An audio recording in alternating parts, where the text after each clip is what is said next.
मीठी घर पर वापस लौटती, मीठी गुस्से में होती है, वो भी मुक्ता के ऊपर। और यहाँ पर मीठी अपना गुस्सा निकाल देती है, कहती है, जैसे ही वो घर के अंदर आती है तो दामिनी कहती है कि बेटा क्या हुआ है, कुछ नाराज नजर आ रही है, तुम्हारी तो शादी होने वाली, तुम क्यों नाराज? कहीं शादी होगी तभी तो कुछ होगा। मुक्ता तो चाहती हैं कि शादी ही ना हो। ये सब बात कर सब लोग दंग रह जाते हैं और यहाँ पर मीठी गुस्से में बहुत सी चीज़ें अनाप जनाब बोल जाती हैं। और इधर विष्णु अपने कमरे में वो चीज़ें ढूंढ रहा होता है जो उसने छिपाया होता है, क्योंकि वो उसको शक हो जाता है कि मुक्ता उसके पीछे पड़ी हुई है और उसके राज जानना चाहती है। पर विष्णु जान जाता है कि मुक्ता ही मेरा काम बिगाड़ सकती है, इसलिए विष्णु ने मीठी को मुक्ता के खिलाफ भड़का देती है और कहता है कि तुम जाकर कुछ न कुछ करो, नहीं तो मुक्ता क्या करेगी पता नहीं।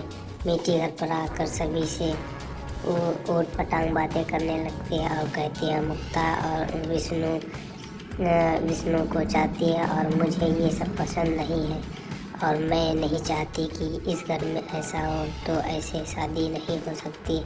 पर यहाँ पर सभी लोग मुक्ता से पूछते हैं कि क्या ऐसी कोई बात है, पर मुक्ता मन ही मन सोचती, अगर मैं आज सब कुछ बता दूंगी तो मीठी के लिए विष्णु का राज बंद हो जाएगा और मीठी फंस जाएगी और मैं इच्छा माँ की बेटी यानी अपनी बहन को मैं ऐसा नहीं होने दूँ। पर मीठी गुस्से में आ जाती है क्योंकि मुक्ता कुछ बोलती नहीं, कहती है देखो इसकी खामोशी साफ साफ बता रही है कि मुक्ता के दिल में कुछ ना कुछ है, पर ऐसा नहीं होता है। और सभी लोग देख रहे होते हैं कि मीठी की ज़बान क्यों इतनी तेज चल रही है। मीठी यही कह देती है कि जो आपकी माँ ने यानी तपस्या ने इच्छा के साथ किया था वही इस घर में दोहराया जाता है। पर नानी जी के फिर से तेवर बढ़ जाते हैं और वो मीठी से आकर सवाल जवाब करने लगती है कि तुमको सिर्फ वही घंटी बजाने वाला ही विष्णु चाहिए, तुम्हें क्या पता मुक्ता को कैसा आदमी मिलेगा।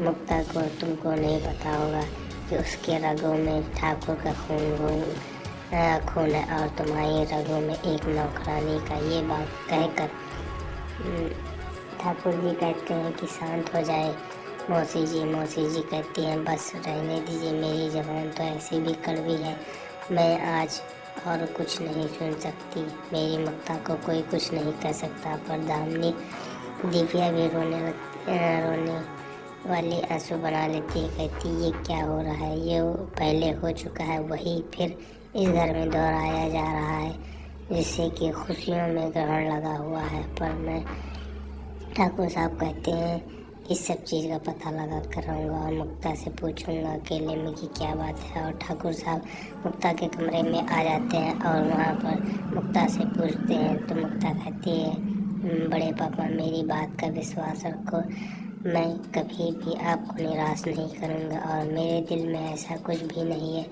मैं तो कुछ और ही सोच रही हूँ। पर मीठी को गलत फहमी हुई है, बट इसका मैं समय पर आकर कुछ ना कुछ उत्तर दूंगी, पर मुझे इस समय कुछ नहीं करना। और मीठी के जो दिल में ख्यालात हैं उसको मैं यही कहूँगी वो गलत सोच रही है, पर ऐसा कुछ नहीं। बड़े पापा मीठी के आने पर चले जाते हैं और मुक्ता मीठी से माफ़ी मांगती है, कहती है तुम मेरी बहन हो, मैं तुम्हारे साथ ऐसा नहीं कर सकती और मुझे विष्णु में कोई इंटरेस्ट नहीं है।